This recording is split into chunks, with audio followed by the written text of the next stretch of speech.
supporting families and by rewarding hard work rather than penalising it, by incentivising entrepreneurship and the creation of wealth. As legislators, we do this by keeping the size of the state under control, keeping borrowing low and reducing the burden on taxpayers wherever possible.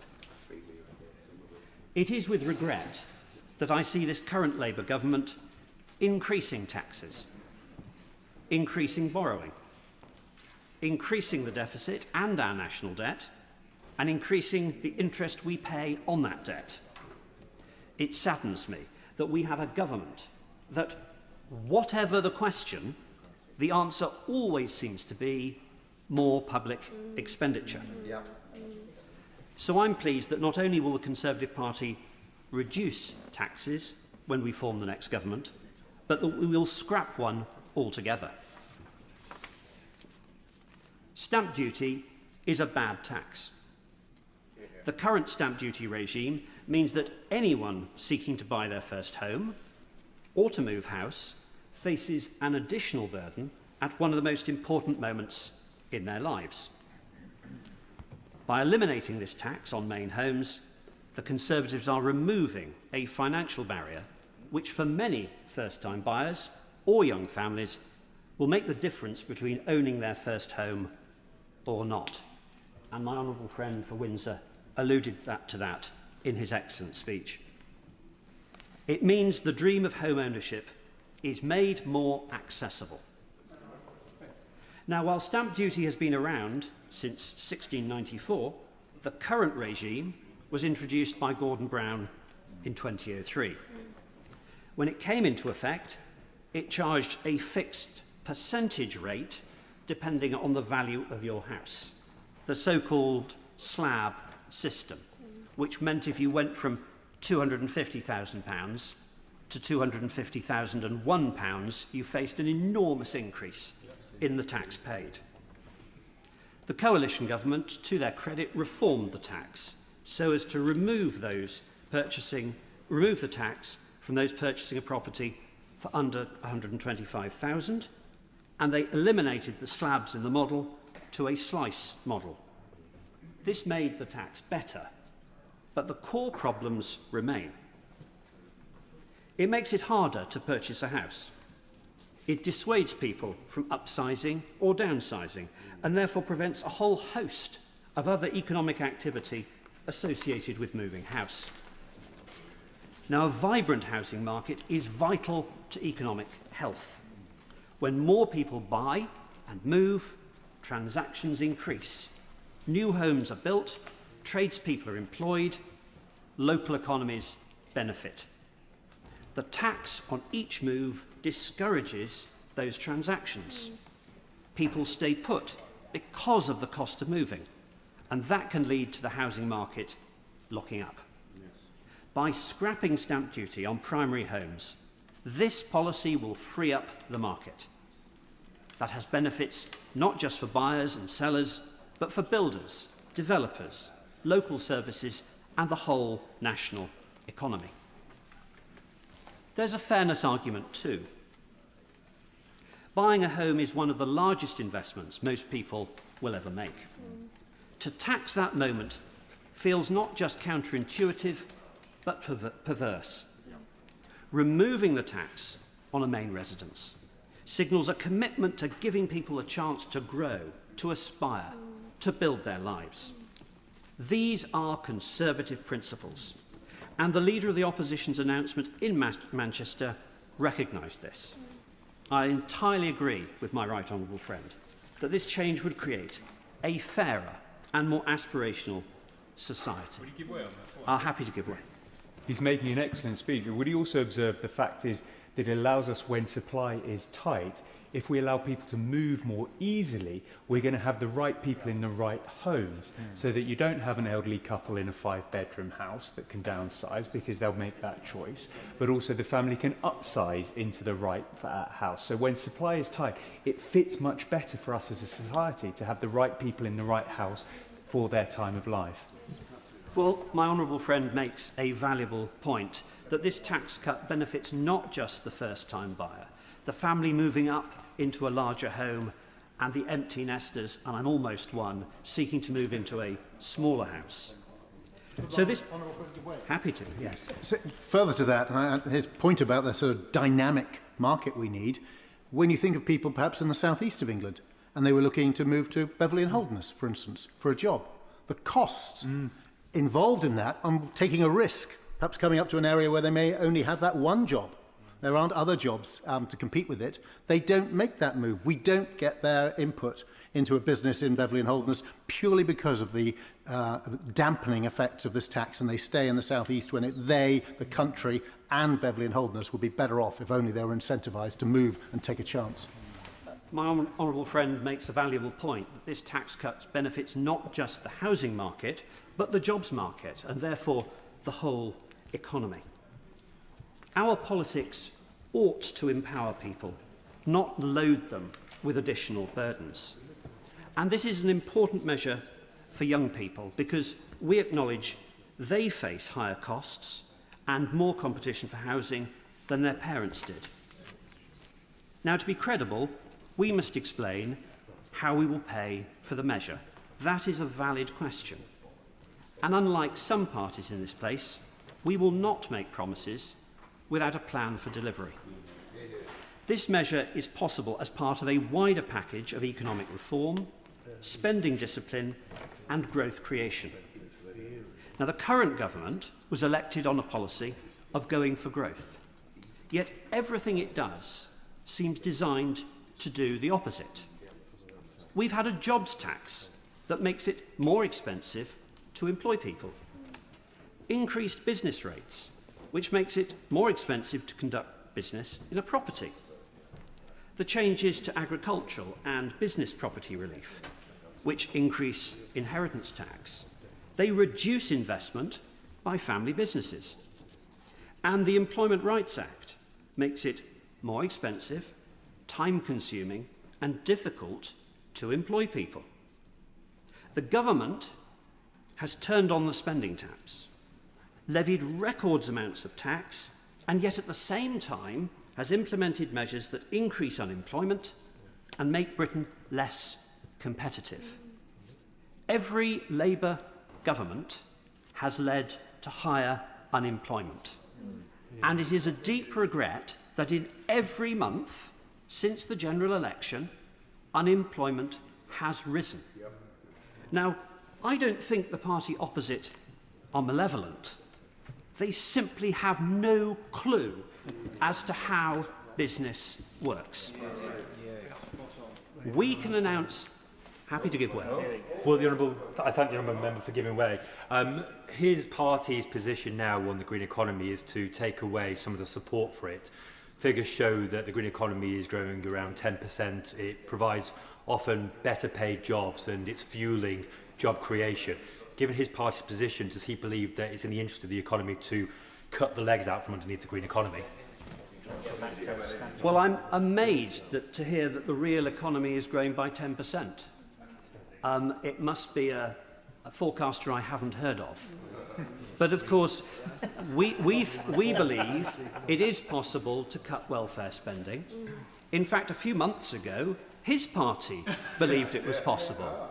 And in fact, they put forward a very modest proposal to reduce welfare spending by £5 billion, had the support of this side of the House. And yet, unfortunately, at the first whiff of rebellion, the Chancellor caved. And that shows that they have no idea how finance works, how business works, how confidence works. They undermine their credibility by not being able to undertake even the smallest reform. Now, we can announce the abolition of stamp duty because we promised to put Britain on a different track. Our golden rule means that for every pound we make of savings, half will go on reducing the deficit and paying down our debts. And we will reduce spending, and have announced plans to do so, by £47 billion a year. And about half of this will come from cutting the welfare bill, including stopping the ballooning bill for mobility cars for those with mild mental health issues. And £8 billion of savings will come from reducing the civil service to the size it was before the pandemic. We will save money by closing asylum hotels, reserving other benefits to UK nationals, and coming to a more credible position on net zero. By taking these tough choices, we can cut taxes and help the economy. We estimate that abolishing stamp duty will cost £9 billion, set against the savings that we've outlined. By removing it, we are signalling that we believe in growth, in enterprise, and in enabling every citizen to build their future. Bradley Thomas. Thank you, Madam Deputy Speaker. It's a pleasure to speak in this debate on this very important topic, and it's one that I very passionately believe in as someone who got involved in politics to make people's lives better, to be on the side of those who work hard, do the right thing, and who are aspirational for themselves and their families. And that's the fundamental point at the core of this argument. And I think my honourable friend, the member for Windsor, he made a great point when he said that this is a moral mission. It's a moral mission to be on the side not just of those who are aspirational, but to unlock the hopes, the dreams of a generation which want to have that tangible stake in society, but who have great fears that they will never achieve that. And stamp duty, for many, it's a tax on that dream home, that bridge between where they are today and where they want to go tomorrow, particularly for their families. We hear a lot in this debate about first-time buyers, and it's right that we focus on first-time buyers, but it's particularly shameful that one of the first acts of this Labour government was to lower the threshold at which stamp duty was imposed for their for those first-time buyers. But once they've been in their house for a few years and they've got a child, maybe a second child, and want to move on up the property ladder into a property that will better meet their needs, that's where this tax really starts to bite. I've got constituents who've approached me because they've been able to afford a mortgage on their next home. They've even identified that next home that they want to move into, but it's the stamp duty that is preventing them from moving. And what particularly strikes me, Madam Deputy Speaker, in the argument that we've had between the two sides of the House, in fact, probably across both opposition sides of the House and members on this side of the chamber, is that many are making the case that stamp duty is something, well, if we removed it, it's going to cause house prices to rise. If stamp duty was removed as a temporary measure, there's a chance that that would happen. But if it was removed in perpetuity, the housing market will regularise without a huge increase in house prices. This is the key to unlocking the aspiration that so many hold for themselves and their families. And I can only conclude that whilst I don't believe members on the benches opposite have particularly nefarious intent, that this really does demonstrate the politics of envy. Yeah. It's a fact of life that there are some in society who will always have more wealth than others. The scale is always relative.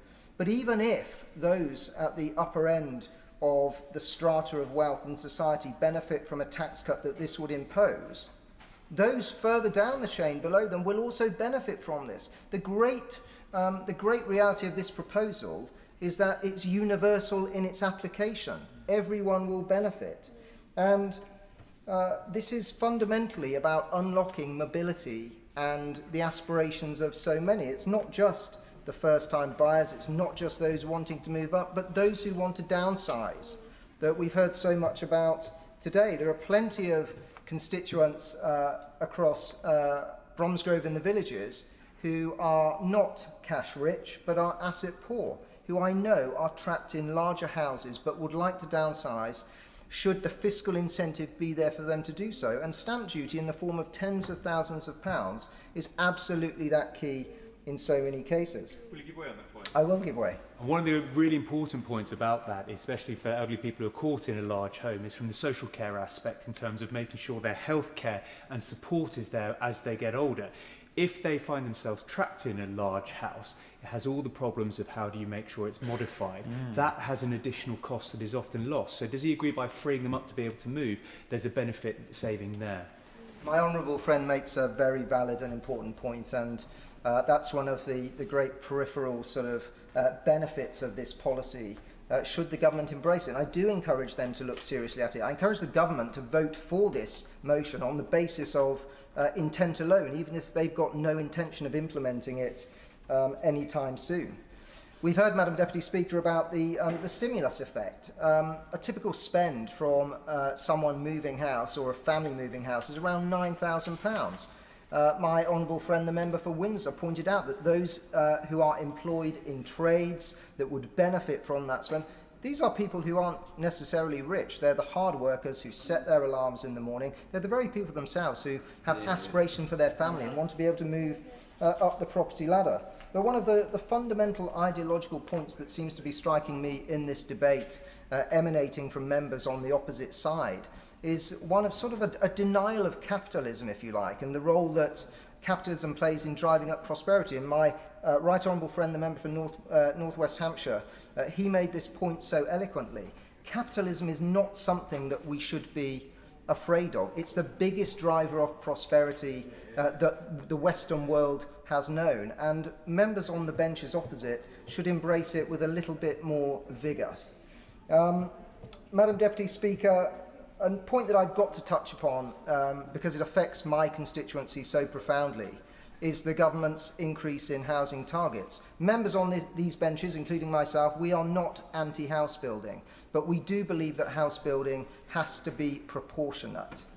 Now, in my case, Bromsgrove in the Villages is a 79% rural constituency. It really is the green buffer between Worcestershire and the urban sprawl of Birmingham. It is 89% greenbelt, yet our housing target has increased by a staggering 85%, whilst the housing target in adjacent Birmingham has decreased by over 30%.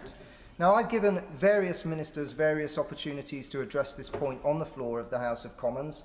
No one has been able to yet, so I can only assume, in the words of my honourable friend, the member for Bridgewater, that the government is fiddling the figures for political reasons. So I would welcome it if the minister, in his summing up, would address the huge disparity, the disproportionate burden being borne on rural areas, including Bromsgrove in the Villages, as a result of the government's current housing targets. But there is something that the government could do in order to make the bitter pill of more housing easy to swallow, but they abandoned it on day one, and that is to have high-quality design as a central tenet of the planning system.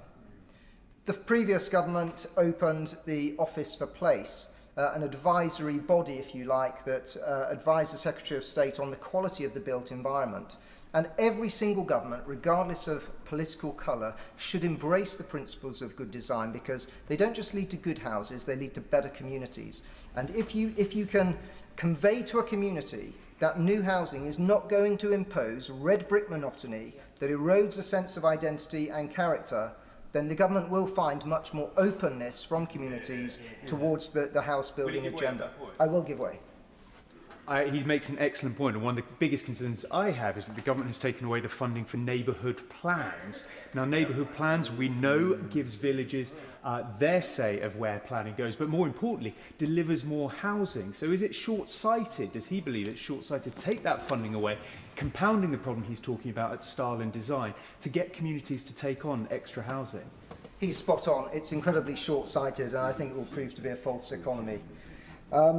So I urge the government, Madam Deputy Speaker, to embrace good design, to provide a justification to my constituents on why it's pursuing the current house targets in such a disproportionate way across the country. And most of all, I implore the government to put at the centre of their fiscal plans to bear in mind the scale of ambition that hard-working people have every single day when they set their alarms, they go out to work, they want to do the right thing for their families. The government must realise that by pulling the right fiscal levers, cutting the right taxes, that will stimulate the very kind of activity that will drive the growth that they are so desperate to achieve.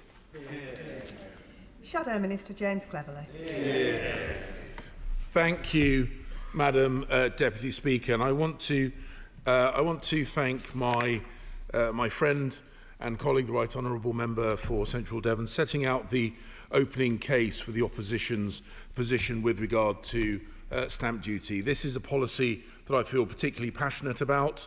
It was one that I put forward when I was running for leadership of the Conservative Party, and like all good ideas, it has been embraced by my friend and colleague, the Leader of the Opposition. But more than that, and this is a really key point, I am also particularly glad that my friend and colleague, the Shadow Chancellor, and his Shadow team have worked hard to make sure that cutting stamp duty is not just a headline, it is a fully costed and set out policy. And the Leader of the Opposition has, I think, in a very magnanimous way, said that if the government wants to steal this idea and implement it now, they will actually get no opposition from us if they choose to do so. And I think this is a typical generosity of spirit shown by the Leader of the Opposition,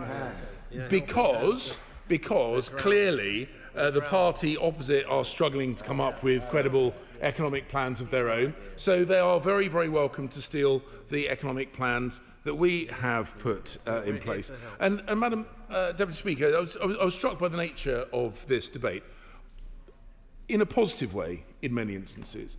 And it has been mentioned by a number of my colleagues on the Conservative benches that the expected wall of thoughtless opposition to this proposal hasn't actually materialised at quite the scale that we expected.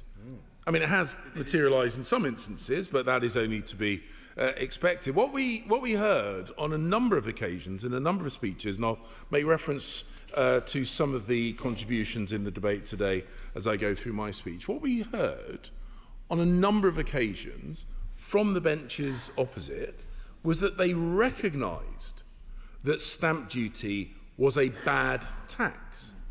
They recognised that stamp duty was a counterproductive tax. They recognised that stamp duty had a dampening drag anchor effect on the housing market. But then they went on to say, but we need the money, that they're desperate to have the tax revenues. And I think that that shows something which is a fundamental challenge that, frankly, the party opposite is going to have to deal with in November of this month, which is, if they cannot agree that this damaging, counterproductive tax cannot be got rid of, then what tax are they willing to reduce? And if they're going to sit in front of the House and basically just say, frankly, there is not a single tax in the British system that they are willing to cut, reduce, or remove, then the mask has slipped, Madam Deputy Speaker. The mask has slipped. Under a Labour government, this country faces ever-increasing taxes. This is basically what they are saying, Madam Deputy Speaker. They admit this tax is a bad tax, but they're saying they are not willing to vote for its removal because they want to see, they need to see, they're desperate to see taxes going up. That's fundamentally the argument put by many people on the benches opposite. The position, I will. Does he agree with me that it's slightly further compounded by that? Because when it comes to making spending reductions, we've already seen on the floor of the House that the one attempt to do that was gutted mid-discussion when it was pulled, an amendment was pulled from the bill that dealt with welfare. So therefore, they also won't take any spending cuts either, which doesn't leave much else bar borrowing, in my estimation. My honourable friend is absolutely spot on, and this was a point I think very, very well highlighted by my good friend, the honourable member for Bridgewater. He highlighted that on this side of the House, we felt that this damaging and counterproductive tax should be removed. And as I say, my good friend, the Right Honourable Member for Central Devon, has set out how this was going to be paid for through a reduction in the welfare bill, something which I know has universal support on this side of the House.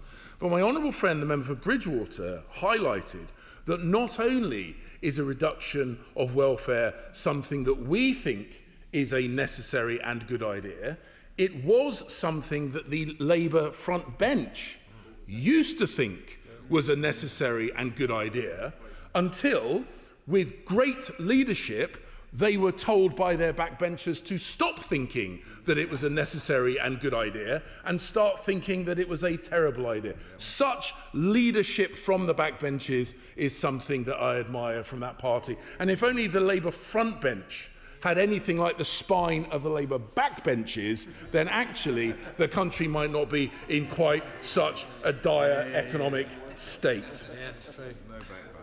Madam Deputy Speaker, the Labour Party, the Labour benches, as I say, the Labour benches have basically said they are unwilling to cut even the worst of the taxes because basically they want to see taxes going up. The Lib Dem position is yoga-like in its ability to bend, pretzel-like,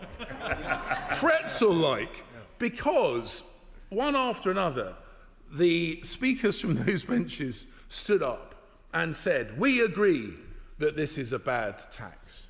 We agree that this is a counterproductive tax. We agree that it's a tax that needs to go.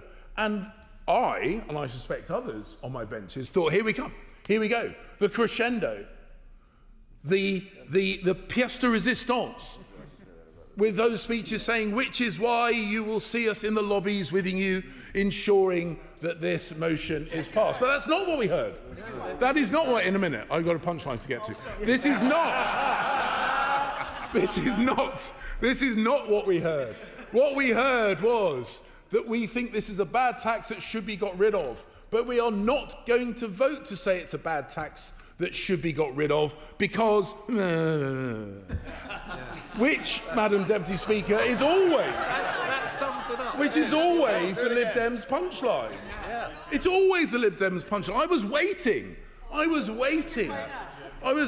for that explosion of political integrity only to be presented with a political damp squib, and I will give way to the honourable gentleman. I thank the honourable gentleman for giving way after his fantastic punchline, which everybody really enjoyed. Yes. Where was it? He obviously wasn't paying enough attention to the arguments we were making on these benches. Yes, we did agree with the analysis of stamp duty being a poor tax, but we could not support your motion today because we do not think it is a credible plan for abolishing it. What we'd like to see is a much more holistic review of property taxes alongside a credible plan. And there was no credible plan in it today. We do not trust the public spending cut proposals that he's put forward. Oh, Madam Deputy Speaker, you've got to love them, haven't you? Genuine, you've got to love them. Never seen a fence that they would not sit on. Never seen a position that they would not contort around. These are our principles, is what they say. These are our principles, but so are these, and so are these other ones as well. It is that clarity, Madam Deputy Speaker, is that clarity that we really value from the party. And I will give way to the lady opposite.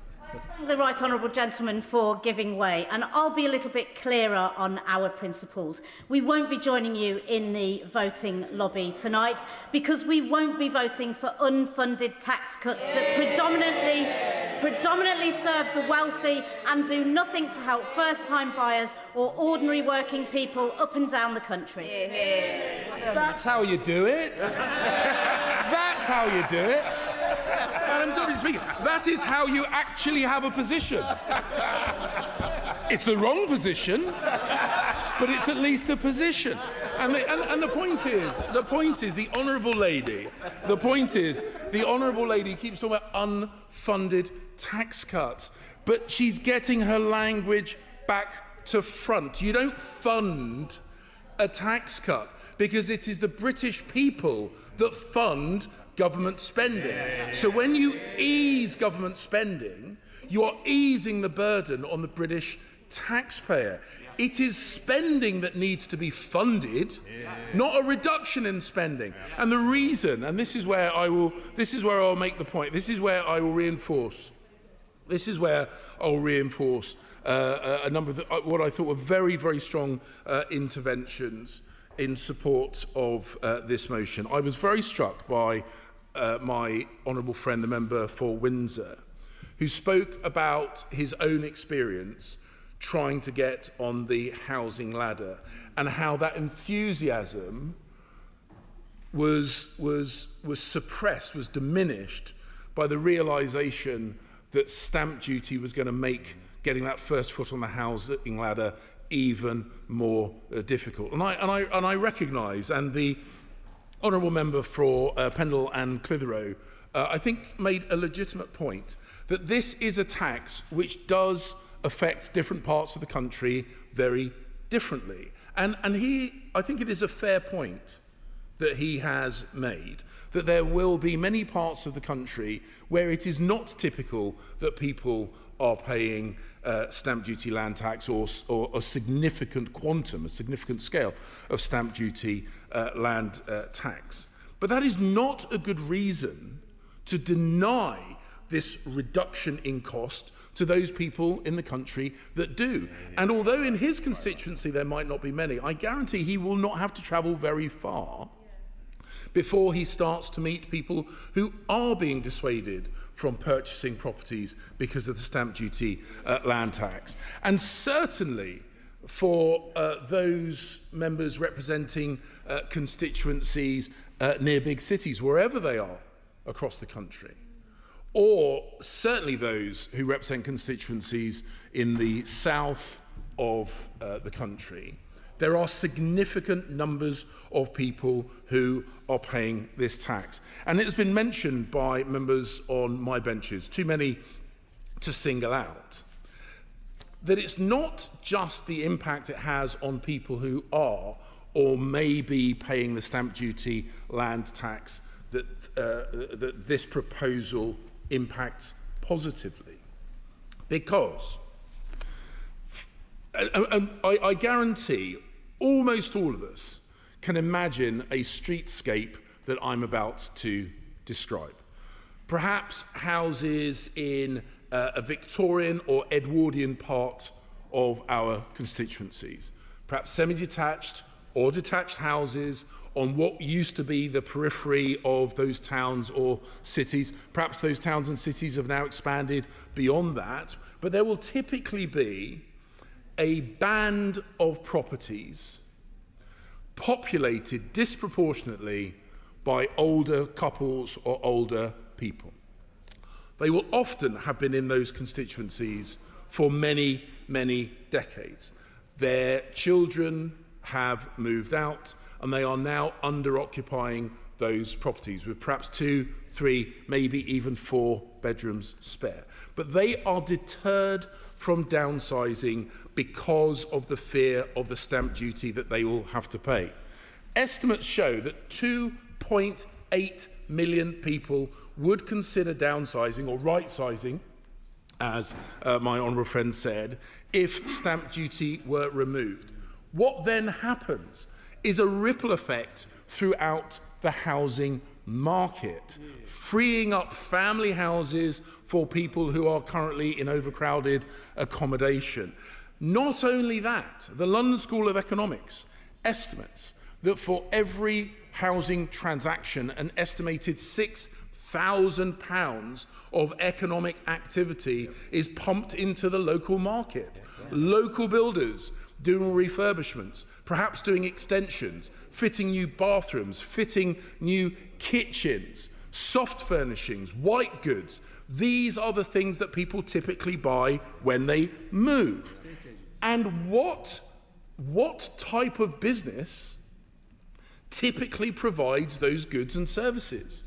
Local businesses, SMEs, embedded in their communities. These are the people who are being denied economic activity because this tax is stifling the property market. We need liquidity in the property market. We need people buying and selling.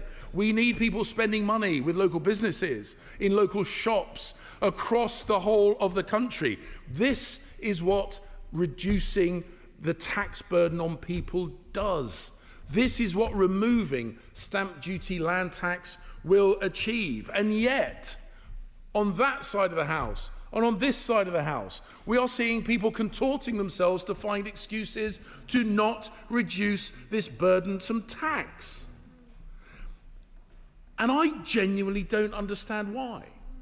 I genuinely don't understand why. 2.8 million homes could be released into the market.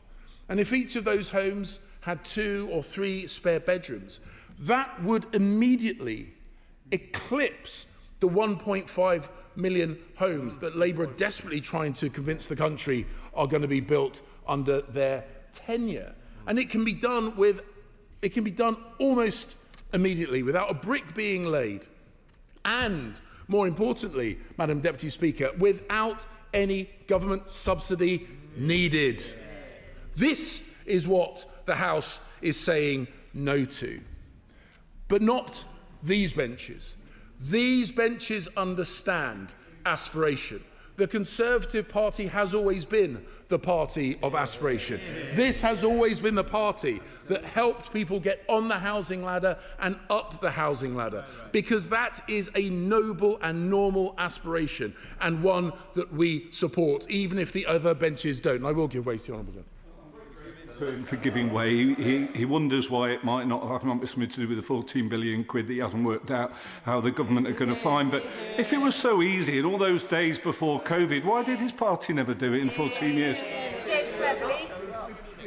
Madam Deputy Speaker, it was these benches that reduced the stamp duty burden, something that was reversed almost immediately when this party came into office. And the simple truth of the matter is this has always been the party. The Conservative Party has always been the party of home ownership and aspiration, helping people have a stake in not just the country and the economy, but in their local communities, helping parents stay closer to their own parents so that grandparents can see their grandchildren, creating flexibility so when job opportunities are created around the country, people can actually move to those jobs without having a financial penalty for doing so. Madam Deputy Speaker, that is what is at stake. That is what we are proposing.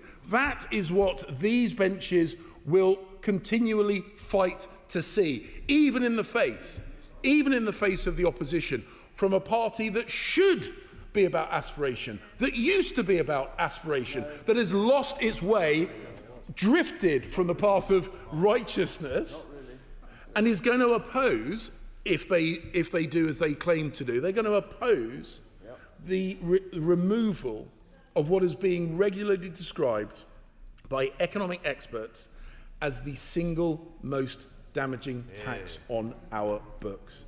And as I say, Madam Deputy Speaker, and I will conclude with this point. I could go on if you want. But I will conclude on this point, Madam Deputy Speaker. I will conclude on this point. If the benches opposite and the benches to my left, both metaphorically and physically, are unwilling to countenance the removal of what is pretty much universally described as the single most counterproductive tax, what tax will they remove? And as I say, I think the mask has slipped. They will not bring themselves to reduce any taxes. And that, Madam Deputy Speaker, is something that the British people will notice, and so will the markets, because the unwillingness of the Labour Party to make any kind of difficult decisions with regard to public spending or the reduction of the tax burden on the British people is not just painful for those taxpayers themselves, but it is going to be painful for our children and our grandchildren, who are going to pay increased amounts of money to fund the spending, which can be, as my honourable friend said, it can be the only way that the Chancellor is going to try and dig herself out of this hole. And that is a burden on generations to come. So the choice, Madam Deputy Speaker, when we divide, and I suspect we will divide, the choice is between a party that seeks to support aspiration, support families, support small businesses, support the building trade, or those parties that will oppose all those things. Increase the tax burden on British people, increase the tax burden on the children and grandchildren, and indeed the great-grandchildren of the people alive today. That is not what my party is about. That is not what this country should be about. And I urge all those people who want to do right by small businesses and future generations to support this motion and scrap this deeply, deeply counterproductive tax. And I commend this motion to the House. Minister Lucy Winkley. Thank you very much, Madam Deputy Speaker, and my thanks as well to all the honourable and right honourable members who've contributed to today's debate, and especially to my right honourable friend, the Chief Secretary to the Treasury, for his speech at the start of this debate, and to the Shadow Chancellor, the right honourable member for Central Devon, for bringing this debate in the Chamber today, and to the Shadow Secretary of State for Housing, the honourable member for Braintree, for concluding on behalf of the opposition. And now, Madam Deputy Speaker, with those niceties over, I'll turn to the substance of the motion that we're debating today, which, as the Chief Secretary said in his comments, is a fundamentally flawed one, because members opposite have, despite the Leader of the Opposition's seemingly steadfast but now very much abandoned commitment to have no policy at all, members opposite have looked back at their own shockingly bad economic record and taken the rather extraordinary view that they are well placed to offer input and advice as to the upcoming budget, which of course is entirely a matter for the Chancellor to decide once she's seen the OBR's forecast, and which she will then share with the House at the end of next month. But they've looked at all this, Madam Deputy Speaker, and thought, seemingly for quite a period of time, and decided that now is the right moment to offer some policy. And Madam Deputy Speaker, the solution, seemingly, to all the hardships that they inflicted on the country during their time in power is it's more of the same. Actually, it's more of the same. So more unfunded tax cuts, more instability, more austerity, more harm to our public services, and dare I say it, Madam Deputy Speaker, more of the approach that meant their penultimate Prime Minister was outlasted by a lettuce. That is their, I'll make some progress if I may, that is their pitch to the British public. Reckless with our public finances, reckless with our public services, and reckless with the future of this country. And Madam Deputy Speaker, members opposite are competing to say how sad and angry they are about this tax. But they will be absolutely furious, Madam Deputy Speaker, when they find out which party it was that gave us the highest tax burden since the Second World War.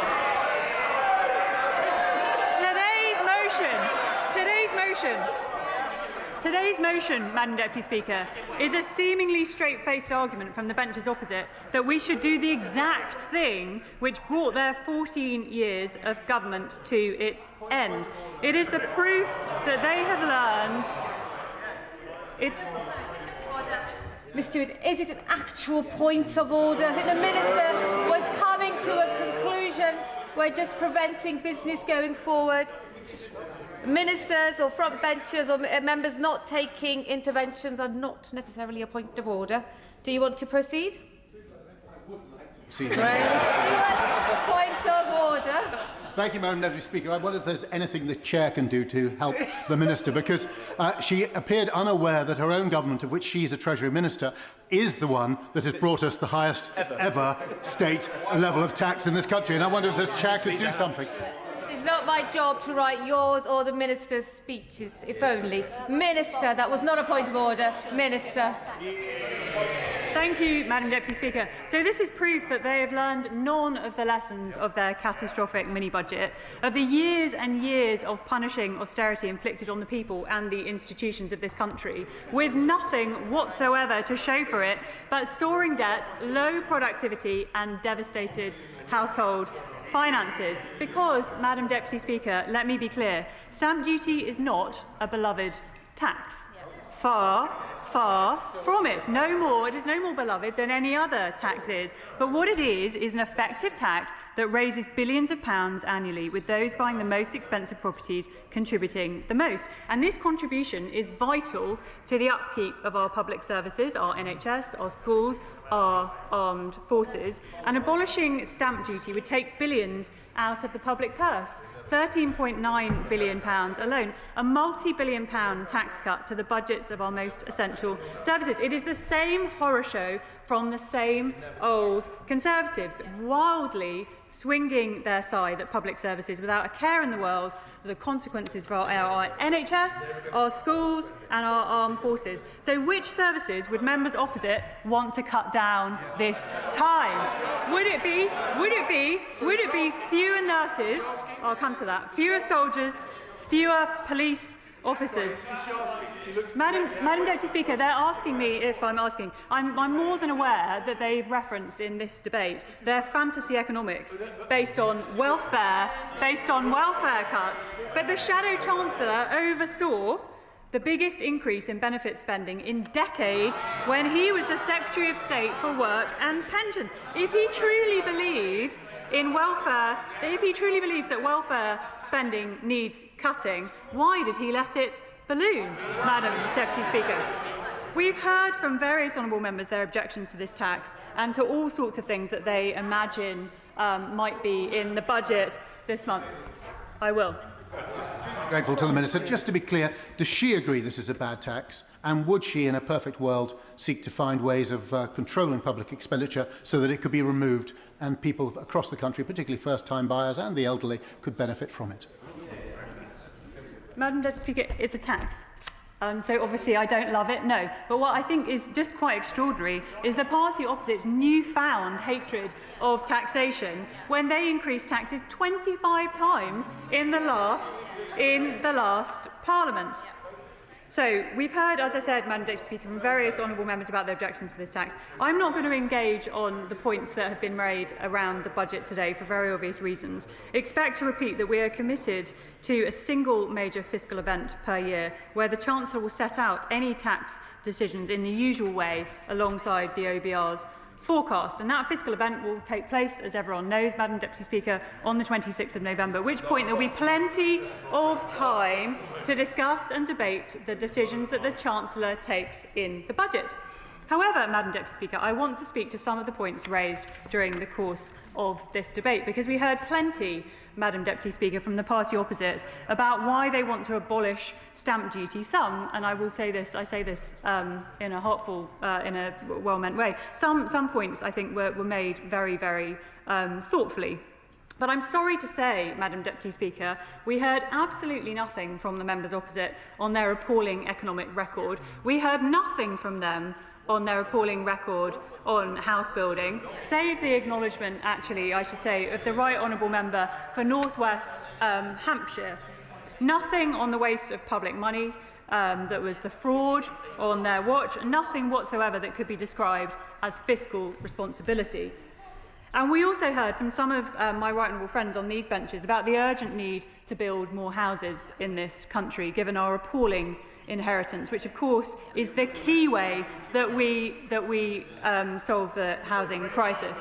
And I want to pay tribute, Madam Deputy Speaker, to the thoughtful speeches of the members for Welwyn Hatfield, Milton Keynes North, Crewe and Nantwich, and North Warwickshire, and my honourable friends, the members for Loughborough and Tipton and Wednesbury, who spoke powerfully of the consequences of the party opposite's mismanagement of the economy, including food banks, poverty, and of course the housing crisis. So I welcome the commitment of the Right Honourable Member for North West Hampshire's. He talked about the need to build more housing, and indeed he talked about beautiful housing, which I can assure him that is exactly the type of housing that this government is going to facilitate being built. Albeit I do note that his colleagues took him back straight to opposing development. No sooner had he made that point. I should also say that I welcome the mini insight he gave into the infighting of the last government. There was also, She may recall that actually it was her Secretary of State who removed the word beautiful from the NPPF. So could she accomplish how we're expecting to have those beautiful designs if that's been taken away as a standard within the guidance that her government provided? Minister Rigby. Madam Speaker, I can assure him that the houses will be beautiful, and we're going to build 1.5 million over the course of this Parliament. I also want to refer, Madam Deputy Speaker, there was a brief there was a brief reference to Nirvana. There was a brief reference to Nirvana from the benches opposite before descending back into half-baked and unfunded plans, to which, Madam Deputy Speaker, that reference to Nirvana, on this side of the House, we thought to ourselves, well, never mind. Some tell me something, yeah. Thank you, yeah, thank you. I was pleased to hear, Madam Deputy Speaker, the Liberal Democrat spokesman and indeed others in the Liberal Democrats say that they will be opposing this motion, and I wholeheartedly agree with her that this motion is fundamentally. And then, Madam Deputy Speaker, by way of closing, I will make clear that this government is one of fiscal responsibility. Our steadfast commitment to the fiscal rules have brought stability to our economy and allowed us to boost investment by £120 billion over the course of this Parliament. And the dividends, Madam Deputy Speaker, of this approach, even after just a year, are already clear. The highest growth in the G7 in the first half of this year, cuts to interest rates, real wages rising more in the time since the last election than they did in 10 years. In 10 years of Conservative government, record investments from overseas, new homes and infrastructure progressing all over the country. A strong foundation to build on in the years ahead. So what we have been debating today, Madam Deputy Speaker, is a simple question of two visions for the country. Or put another way, does this country go forwards or backwards? The party opposite want us to go back to their time in office, where Britain had a government which pursued unfunded tax cuts and austerity, leading to soaring debt, low productivity, underinvestment and anaemic growth. A Britain where we didn't build infrastructure, including houses, and far too many people in this country, Madam Deputy Speaker, were unable to get on the housing ladder. This government, Madam Deputy Speaker, wants the country to move forwards. We're managing the public finances with stability and certainty in an uncertain world. We're a government that invests in public services, our infrastructure and our communities, working with businesses and local leaders to bring growth and opportunity to every part of the country. A government which is building houses, including in areas of the country that the Shadow Secretary of State... Madam Deputy Speaker, I'm being interrupted, I'm afraid. A government which is building houses, including in areas of the country that the Shadow Secretary of State has previously described in rather unparliamentary language. A government which supports working people with new jobs, higher wages and new homes. And a government that's committed to building 1.5 million new homes this Parliament and restoring the dream of home ownership. We're a government which will not duck, Madam Deputy Speaker, the difficult decisions, but will face into them, because that is the only way that we will deliver a decade of national renewal and a thriving economy for the people of this country. So, Madam Deputy Speaker, that is what today's debate is about. Backwards with fiscal irresponsibility from the party opposite, or forwards with economic stability, investment and reform under this Prime Minister and this Chancellor. The question is, as on the order papers, remain in that opinion, say aye. Aye. The contrary, no. No. Clear the lobby.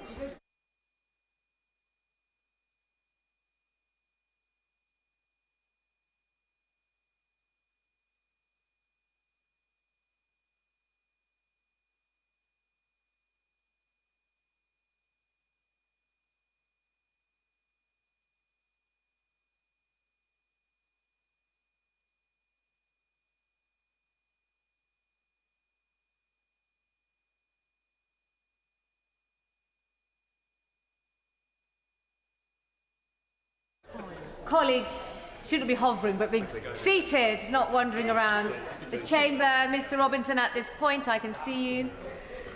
Marvellous. The question is, as on the order papers, may that opinion say aye. Aye. The contrary, no. No. Tellers for the ayes are David Reid and Nick Timothy, and tellers for the noes are Imogen Walker and Gregor Poynton.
Order, order.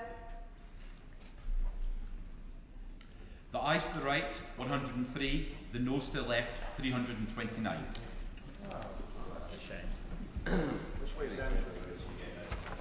The ayes to the right, 103.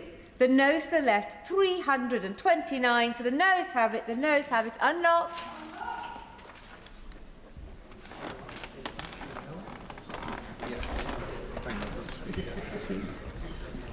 If colleagues are finished chit-chatting, we can go on to the next debate.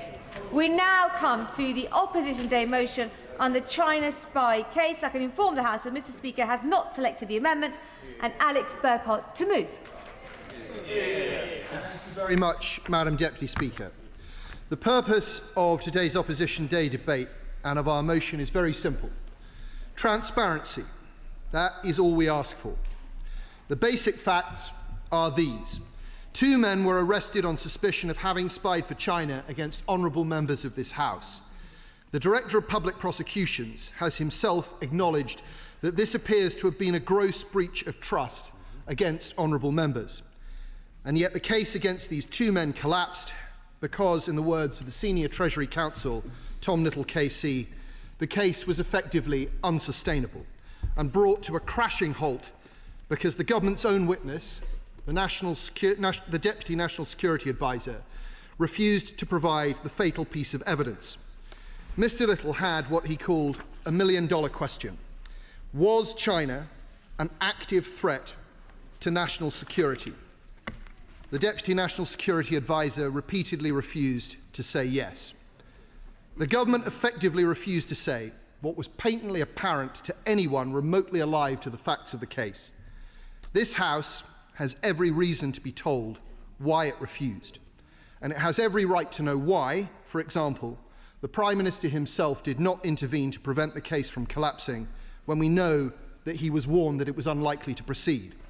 And also that it's reported that the Home Secretary herself did try to intervene.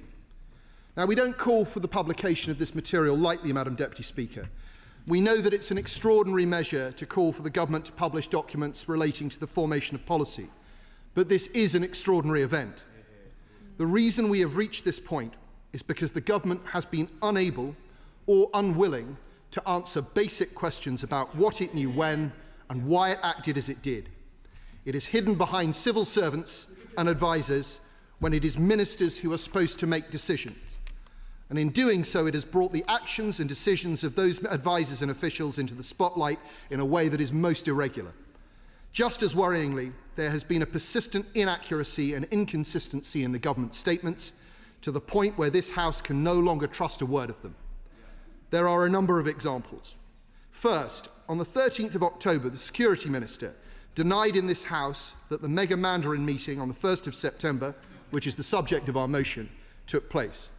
But last week, the Solicitor General admitted that it did.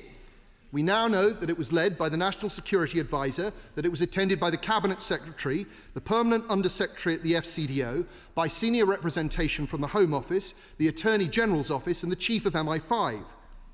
But we still don't know what was said there, what was agreed, or indeed why the government tried to deny its existence. Happy to give way to my right honourable friend. I'm very grateful to my right honourable friend. I was interested to see that the National Security Advisor was listed as being involved in that meeting.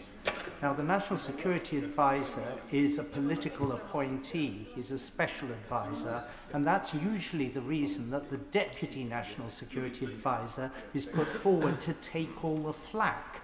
But if the NSA himself is participating in these policy meetings about this matter, why doesn't he come forward and why is he sheltering behind the full-time official who is being hung out to dry? Well, my right honourable friend makes a very pertinent point, and he is personally very experienced at such things. Indeed, it has been reported that the National Security Advisor chaired that meeting. That's to say that he was taking a very active role in what was going on. And this is why it's incredibly important that the government comes clean with us as to what happened in that meeting, who attended, and what was decided there. Happy to give way. Very grateful to my honourable friend. The National Security Advisor has spent a great deal of time visiting various Chinese entities before and after his appointment. But one appointment he doesn't appear very keen on taking up is with the Joint Committee on the National Security Strategy, which is requested quite legitimately under the Osmothely rules that he appears before it, and ministers appear to be blocking it. Why does my honourable friend think that is? My right honourable friend is right that the National Security Advisor showed a great reluctance to attend, but I understand that the National Security Advisor has now agreed to attend, although the report I read was that he was going to attend in camera, which if that is correct, and the Minister has the right to opportunity to say that that's not true, but if that report is correct, then I'm not sure that that is the best level of transparency that this House might expect. The second instance of inconsistency and inaccuracy we draw attention to is from the 7th of October, when the Prime Minister told journalists what mattered in this case was the designation of China as it had been in 2023, when the offences were alleged to have occurred. However, last week, on the 24th of October, the Director of Public Prosecution said that this was categorically not the case. He said, and I quote, "The test was positively not what the then government was prepared to or did say in public about China, but rather whether China was, as a matter of fact, an active threat to national security." This is a most important point, Madam Deputy Speaker, one revisited yesterday. It's a very serious question as to why the Deputy National Security Advisor believed that he would, quote, "need to be in line with government policy at the time," when the CPS said that they didn't need to know about policy. What they needed to know about were the facts. The Minister should explain to the House why the Deputy National Security Advisor chose to ignore the CPS on this. And he should also tell us whether he thinks the Deputy National Security Advisor complied with Civil Procedure Rule 35, which requires him to assist the court and overrides any other obligation. Third, I'll give him way on that point. Perhaps, I do thank you for giving way. Perhaps you can clarify what's happening here. Is it the case that the issue is that the government thought it was a national threat to national security, China, but didn't declare it, or did declare it, but it wasn't a threat? I'm quite confused about the point he's making. He'll have a perfectly good opportunity to question the people responsible for that in a few moments' time. The point is that the government has been unclear, inconsistent and inaccurate, and we are giving the government an opportunity to clear this up right now. I'll give way one more time. I think the issue is that the government in 2023 wasn't clear on whether or not it was a threat. Whether or not it was a threat. Did it clearly make that statement? Or was it a threat and the government failed to make that statement? So the previous government was clear on a number of occasions that China was a threat, but if you've been listening to what I just said, the DPP said, the Director of Public Prosecution said last week that it was categorically not a question of what the last government said. And I will repeat for the benefit of the honourable gentleman. Now I have his attention. It was a question of whether China was, as a matter of fact, an active threat to national security. So not a question of policy. It was a matter of fact. I'm not going to go through it a third time. I will give way to my honourable friend. I'm very grateful to the honourable member for setting out the stories so far. But given that there have been so many variations on the truth, can the honourable member come up with an explanation as to why the government cannot alight on a single version of the truth in this matter? Well, I think there are basically two answers to my honourable friend's question, two possible answers. The first is that the government can't tell its elbow from its posterior, or it doesn't want this House to know the truth. Either way, in a matter so serious as this, it's incredibly important that we get to the truth of the matter, and the motion tonight presents an opportunity for the government to be entirely transparent with us and set out the facts of the case they were at the time, particularly on the 1st of October when this all-important meeting took place. Very happy to give way to my right honourable friend. I just want to clear up one small point. When the CPS decided to prosecute originally, back in 24, they were convinced of the nature of the then required evidence that was there in front of them, that China, in this case, was responsible and therefore posed a threat. What changed was the Rusev case in between times, in which it was redefined as to what then the CPS needed to be able to say to go ahead with any other further prosecution. It was made clear that all they needed to say was to make the clear point that China was a persistent and continuous threat to the UK's strategic interests. That was why they needed to make that statement. It had nothing to do with what had happened before. It was all about what happened going forward from the Rusev case. That was the key. My right honourable friend is absolutely correct, and the Director of Public Prosecutions has been very clear and consistent on this point. I will give way one more time, then I will make some progress. For him giving way. The First Treasury Counsel, Tom Little, yesterday said that he took the extraordinary step of having a direct discussion with the Deputy National Security Advisor because he couldn't understand why what he said was a relatively straightforward evidence, namely that China was an active and ongoing threat, had not been provided. Why did the government not provide that commitment? Well, this is the million-dollar question. You know, why was the government not prepared to say something that was manifest, to evidentially true to all and sundry?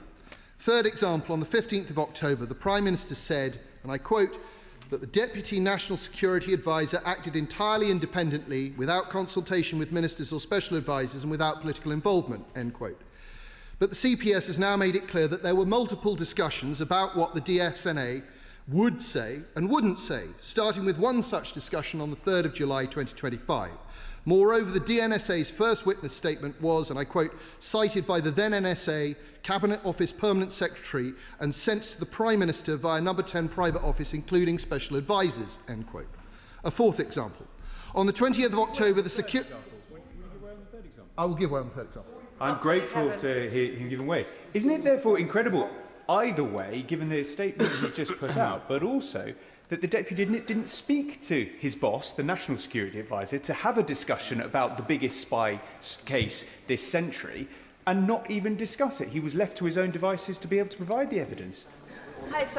I think all of us find it very difficult to believe that the Deputy National Security Advisor was left entirely to his own devices. A fourth example. On the 20th of October, the Security Minister, who's in his place, told the House, final evidence went in August, and I can give the honourable gentleman an assurance that there is nothing the Prime Minister or any other minister could have done thereafter, end quote. But we now know there was a meeting between the CPS and the government on both the 3rd and 9th of September to attempt to rescue the case. Why did the Security Minister tell the House something that wasn't correct? A fifth example. Yesterday, the Cabinet's... I'll give way to the honourable gentleman. As far as I can remember, the Attorney General told the House of Lords yesterday that the 3rd of September was when he was informed that there were evidential difficulties with the case. But the key point is that he had no power to intervene because of the memorandum between him and between the Attorney General's office and the CPS, that the Attorney General doesn't get involved in evidential sufficiency. Thank you, Madam Deputy Speaker. Ministers do get involved. It's their job to be involved. Ministers represent the government. Ministers represent all of us. It is not good enough for the government to say that it is entirely powerless in this instance. It isn't. It isn't. A fifth example. Yesterday, the Cabinet Secretary said that he did not believe that the Chief of MI5 had described China as a threat. But on the 16th of October 2025, this year, Ken McCallum said, do Chinese state actors present a UK national security threat? The answer is, of course, yes, they do. Every day. How on earth did the Cabinet Secretary not know this? This is an issue of absolutely paramount importance. There are many other such examples, Madam Deputy Speaker.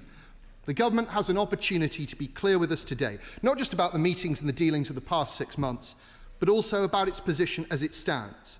So will the Minister tell us what is the material difference between a range of threats and an active security threat?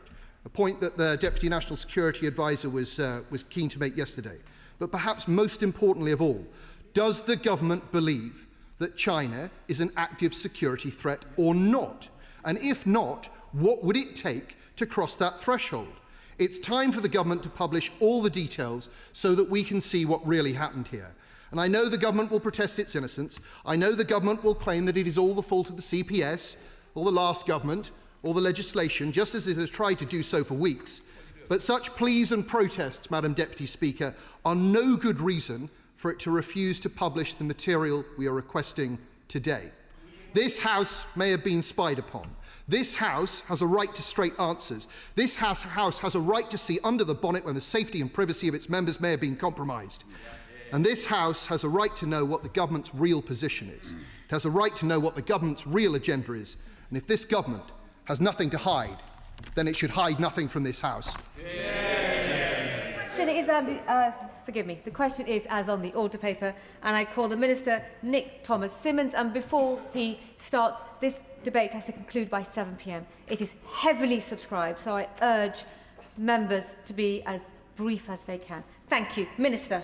I'll do my best, Madam Deputy Speaker. Look, it's always a pleasure to follow the right honourable gentleman. But first of all, I just want to say, Madam Deputy Speaker, not just as a minister, but indeed as a parliamentarian, that I want to reinforce the government's deep regret about the collapse of this criminal case concerning the 2 individuals charged in the Official Secrets Act of 1911. And everyone in the government was hoping the trial would go ahead and indeed planning on the basis that it would.